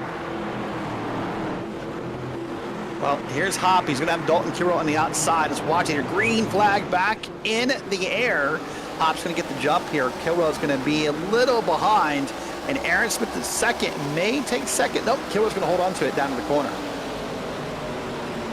Holds on a bit more. Sean Williams dropping through the field. A few drivers looking a little bit unsteady. Multiple cars on the outside wall of a turn number 2. I think we'll be able to get through it just fine. But 3 abreast down the back straightaway into 3. So that 3 wide's going to happen this corner before this race is over, and it's not going to work. They're trying really hard to make it work. We've seen it happen multiple times. We've gotten 2 and close to 3 wide. And here they are again. See, by the way, the lights are on. Beautiful lit up facility here at Darlington. Beautiful racing in the dark here. One of the most classic NASCAR racetracks. Oh, trouble. Beautiful skyline shot. Trouble. No yellow yet. It's Smith down on the inside of the racetrack, looking like a potential single car spin. But big trouble for the yellow vision number 70. Now, wait and see what happened to Aaron, because it's kind of odd to be parked down there that way. This is Jaden Hop we're now looking at in the replay. And not sure if we'll try to find him. There he is. Watch on. There he goes. Just lost it. Oh, boy. Just kind of catch the wall there quite significantly, but Dean, I think a 1-car incident on that one. Yeah, just you saw him get sideways, and the 23 barely checked up. Good news And good job by the 23. That easily could have been contact, but the 23, I believe, did avoid it. So Samuel Bungarden, currently running up in P3, avoided that contact. And another James, slow car. That's the 88. That's James Efall. Yeah, James Efall having another problem this afternoon. He just goes from bad to worse. This could be the one that puts him out of the race. Oh, damage to 58 up there. That was Joey Neese he sandwiched up there.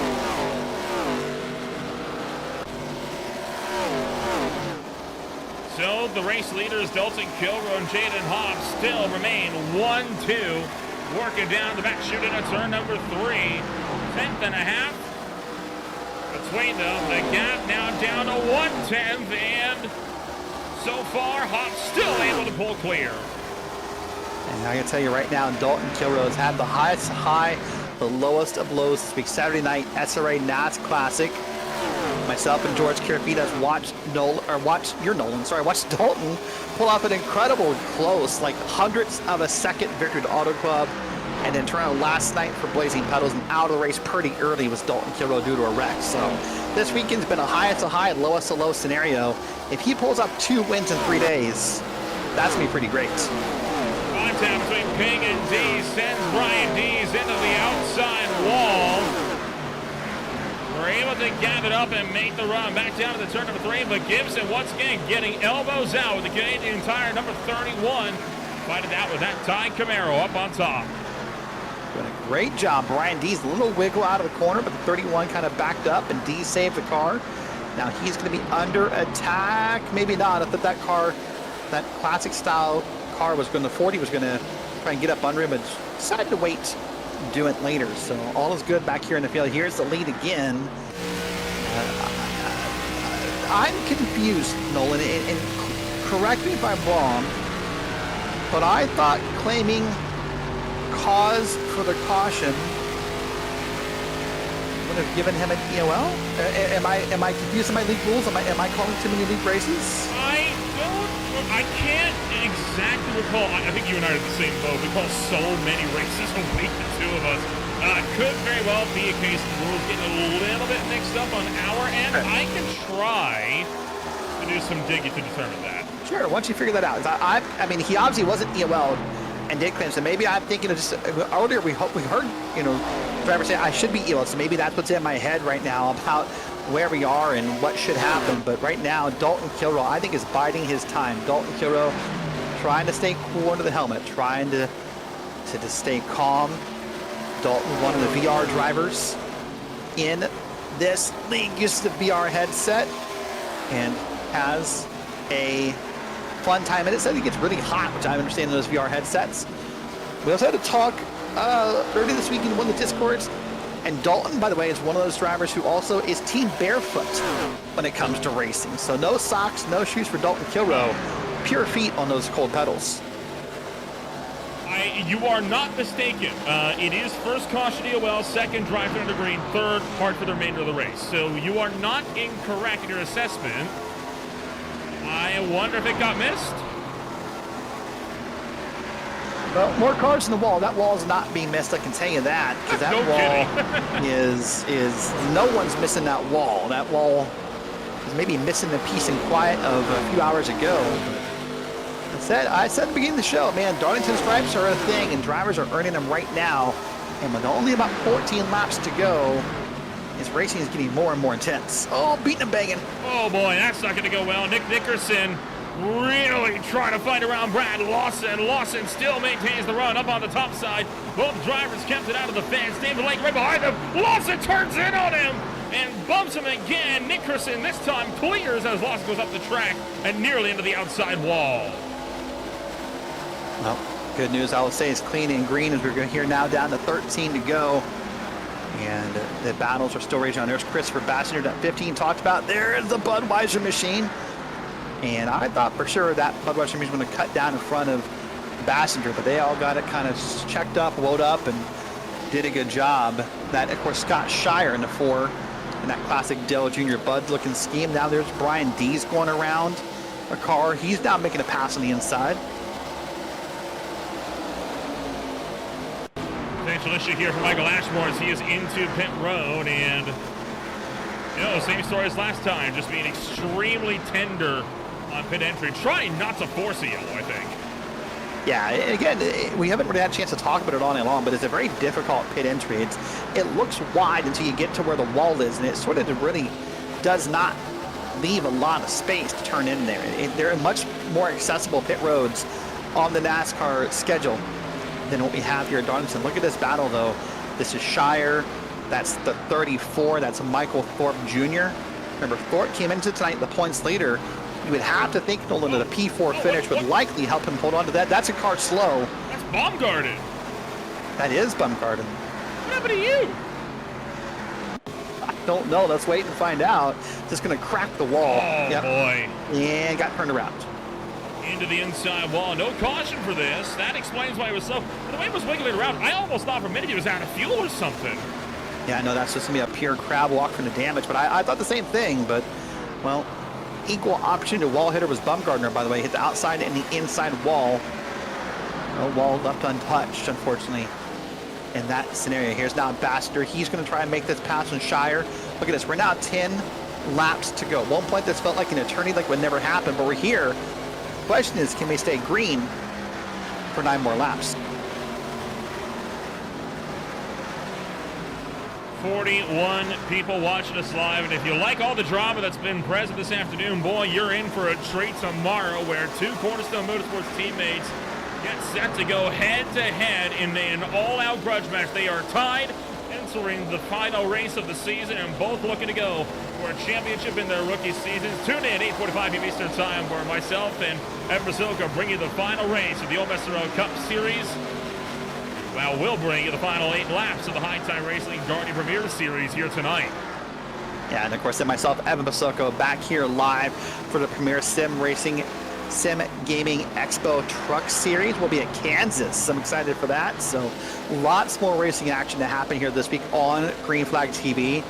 But right now, you're right. We got an exciting about 6 laps to go here. See who can make what passes.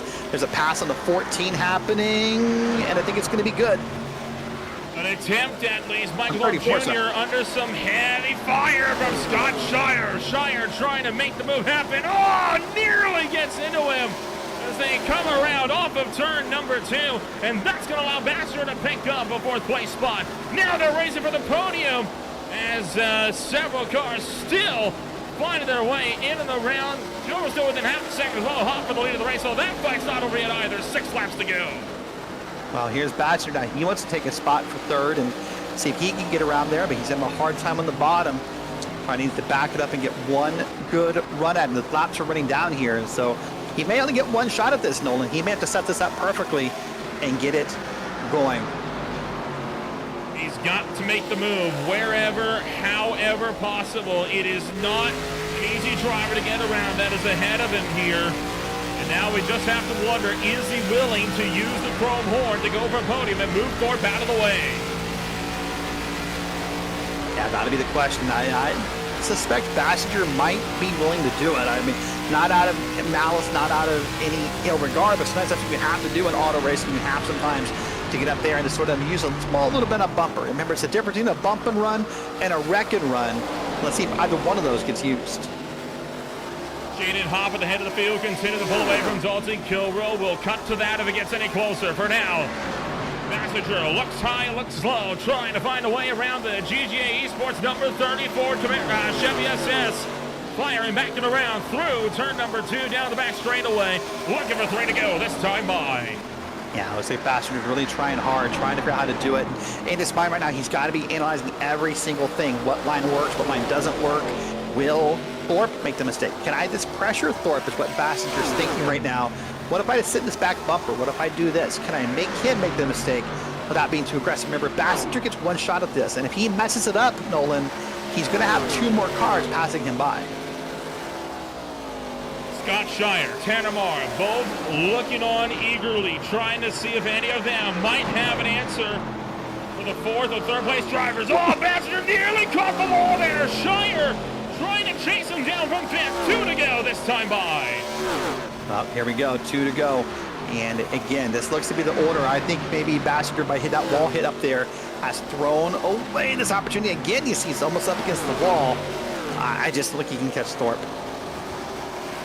To the Boeing back straightaway for the final time this afternoon. Looking for the white flag on a turn number 4. Jaden Hopp going to take the white flag this afternoon from South Carolina. 1 lap to go.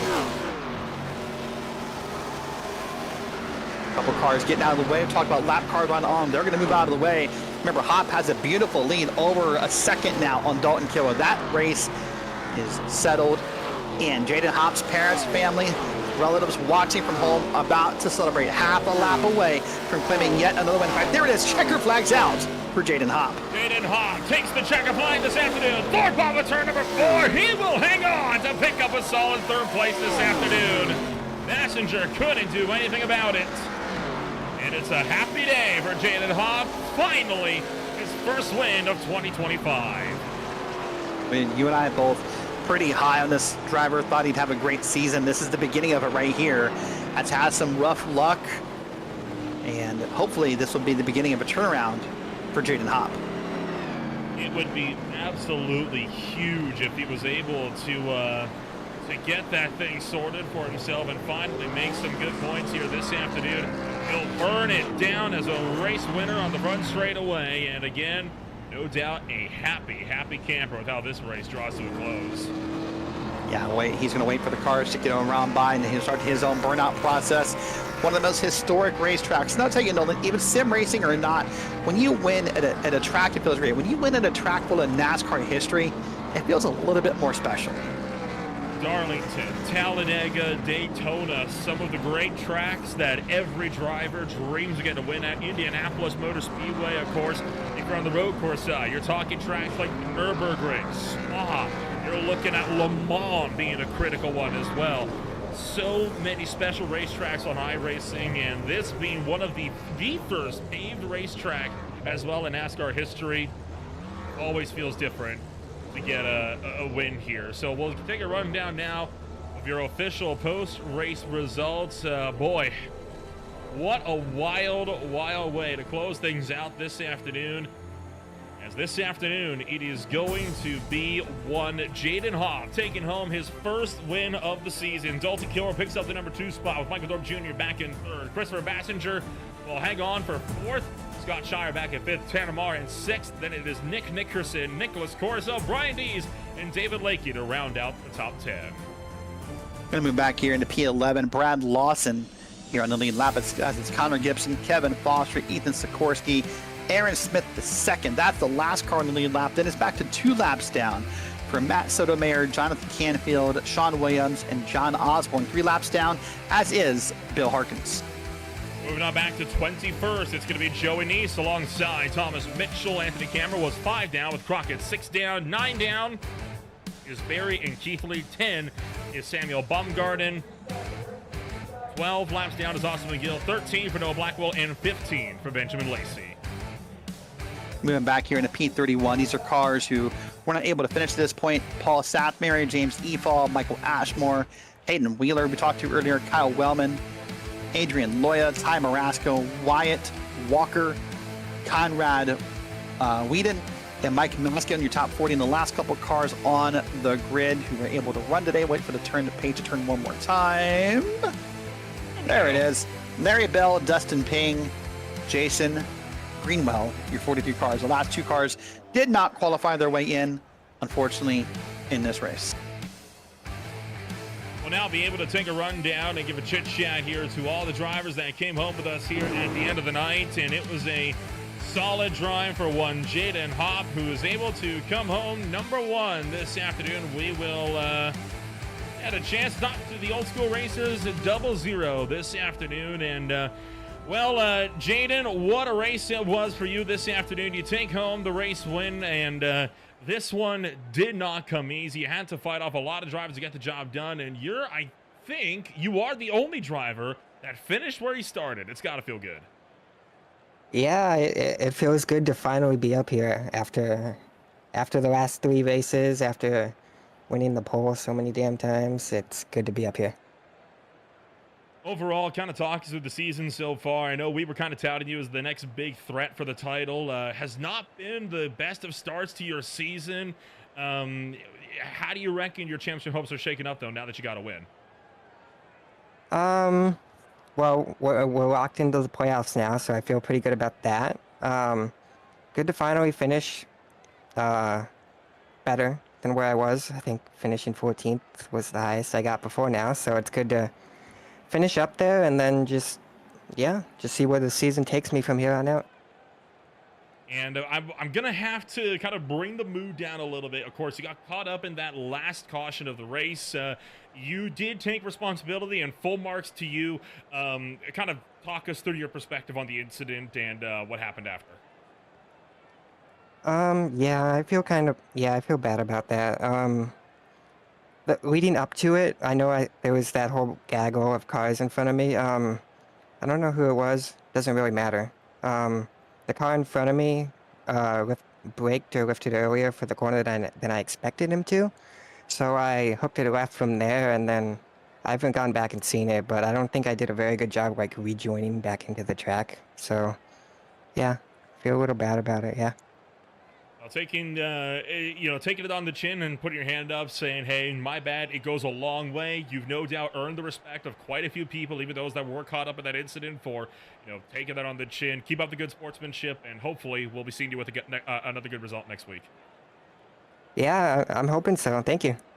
Hayden Hop comes home number 1 this afternoon. We'll bring on up Dalton Kilroy to the broadcast booth. He's the driver that finished second to him, and he's standing by with Derek Watson.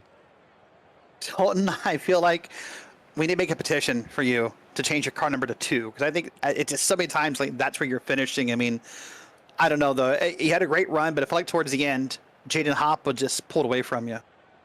Yeah. First off, I can't take the 2 from Nick Nickerson. He's Fair enough. He's too good. Fair enough. And with Hop, I knew he was better on a long run, so what I needed to try to do was put pressure on him, and I felt like I did that, but he just never made a mistake, and me being that close to him in the dirty air and pushing harder than I probably should have been just burnt the right front off the car. And as you guys saw, I couldn't stay with him. He was just lights out tonight. Couldn't ever get around him. So congrats to him. He earned it. Made him work for it, though. We went to a classic NASCAR racetrack tonight in Darlington, a racetrack that is still active in the Cup Series. Next week we'll go to one that's trying to make its way back to the Cup Series in Rockingham. I know they're very different racetracks, but I'm going to ask this odd question. Is there anything that you can take away from tonight into next week, or is it just too different of a track, or what do you learn from there? I'd say it's too different of a track. Plus, also, you never know what situation you're going to be in. Rockingham, just it drives so different compared to Darlington, and it honestly, for me, I really just hate the track. So I never run well there. Somehow I get lucky and get good finishes, but it's not from pure pace. So, we'll see what happens, but I'm not looking to light up the timing sheets at all next week. All right. Well, I'm going to put you in the spot for a second, and I think you and I are enough respect we can do this. What do you think is the focus for this league moving forward? I mean, obviously a few cautions tonight still, maybe from the admin side or from the driver's side. What do you want the focus to be as we move into Rockingham?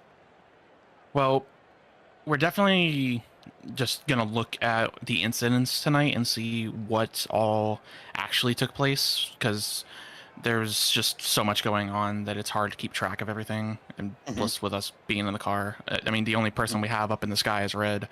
And, just look at everything, make an evaluation, maybe make some decisions about what we potentially want to do. From what I've heard, there's just not really much give and take, but around here it's so tight on the racing line that it's kind of hard to do give and take. I mean, they call it the track that's too tough to tame for a reason. But I think the fact that we're still getting this many people, and that's a positive. But I mean, we definitely need to clean up the racing, and I'm not sure exactly how we're going to do that. But I did hear some ideas, because those of us that were here for admin wise were brought into a voice channel literally as the restart was happening. So we were having this discussion while we were racing. I was like, I was running down the leaders while it was happening, so I was laughing. No, they've got some ideas. We're gonna have a little meeting here in a couple minutes after Thorpe's interview's done, and potentially make a decision on something. All right, well, listen, I won't hold you up any further. Great job tonight in P2, and I'm sure we'll talk to you next week. Yeah, that's the hope. Thank you. All right, that is Dalton Kilroy finishing P2 this evening. Now I'm going to go ahead and catch up with the driver who finished P3, Michael Thorpe. Well, I can tell you first off, you know this already, I bet. Your dad, stoked in the YouTube chat, said good rebound. He'll take third. But he says, quote, next week is ours. Do you share the same outlook? I try to be, but I don't want. Hey, it's still good competition out here in the field, so I'm not trying to, jinx myself. Well, oh boy, that was. Well, do you enjoy Rockingham enough to think you can have that outlook? Yeah, Rockingham. Yeah. Do you enjoy the track enough to have that outlook? I like Rockingham, but I have no experience with these new ARCA cars on that track, so it's gonna be something. Just gotta be a lot of tire saving. Other than that, I think it's gonna be a good race. Well, a very messy race tonight. In fact, I saw no driver who finished the race without an incident point, without some kind of damage or, whether it be the wall, a car, or something. So what's your outlook from this race looking back on it? What do you think maybe could have gone different or better for yourself than what happened tonight? Honestly, with a 43 car field, it was going to be chaos from race to get-go. I didn't think it would be this bad, but I mean, it is what it is. It's just hard racing with a lot of cars on a really tough track, to be honest. So, I mean, it is what it is at the end of the day.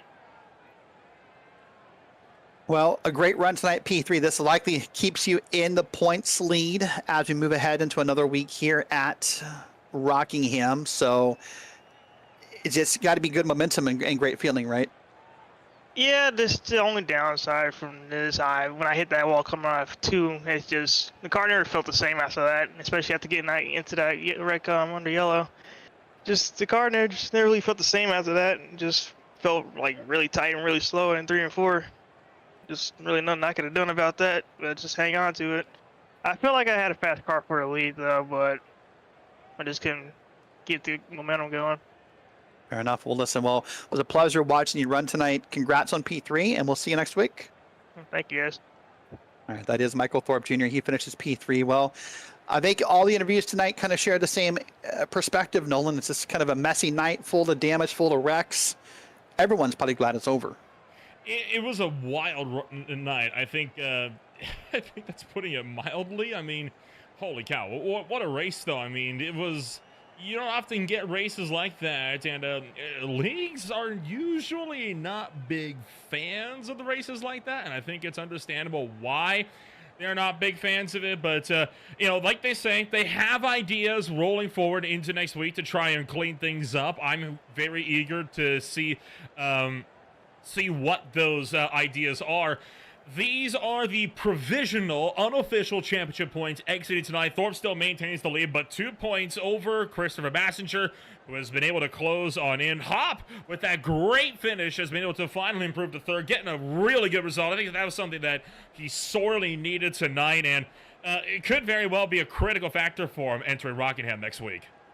Yeah, it could be. And I'm gonna come back to the topic real quick. I know Dalton and Thorpe, I know said they have ideas. I want to be, and this is maybe for any league owner who's watching this, and maybe you think your league's in the same spot of a lot of cautions. Be careful, man. Think about the positives of your league. Think about, as Dalton Kilroy said, we have full fields. You're turning people away. Wrecks happen. This is Darlington. This is what I think Kilroy said. Things are going to happen here. Don't overreact. Be calm, be patient, take action as needed, but be careful how far you swing that hammer. Well, one thing is for sure, this race is not going anywhere anytime soon. Neither is this racetrack, and neither is the series. Next week, we swing on out to the Rockingham Speedway, but before we get to that, we still have more racing action coming on up on Green Flag TV. Tomorrow night, 2 teammates from Cornerstone Motorsports go head-to-head. They are tied for the points lead, entering the final race at the Auto Club Speedway. The Wednesday after, It'll be a VSR Sim Game Expo Truck Series and the Beer League from Portland International Raceway and Kansas Speedway, respectively. That'll be followed up by the first round of playoff season for the Speed Cup Series over at the Kansas Speedway, along with the NAS Classic Series on Saturday night. Both Blazing Pedals and the SRL are off on Sunday. One league that is not, though, is the Classic IndyCar Series. They take to the Brickyard for the first of 2 races at the Indianapolis Motor Speedway. This coming in on the road course side of things. You want to find out more about who we are and what we can offer you? Check us out today at www.greenflagtv.com. As always, my name is Ola Rempel, alongside Darren Watson. Thank you all so much for joining us. We'll see you next week when we go racing in Rockingham.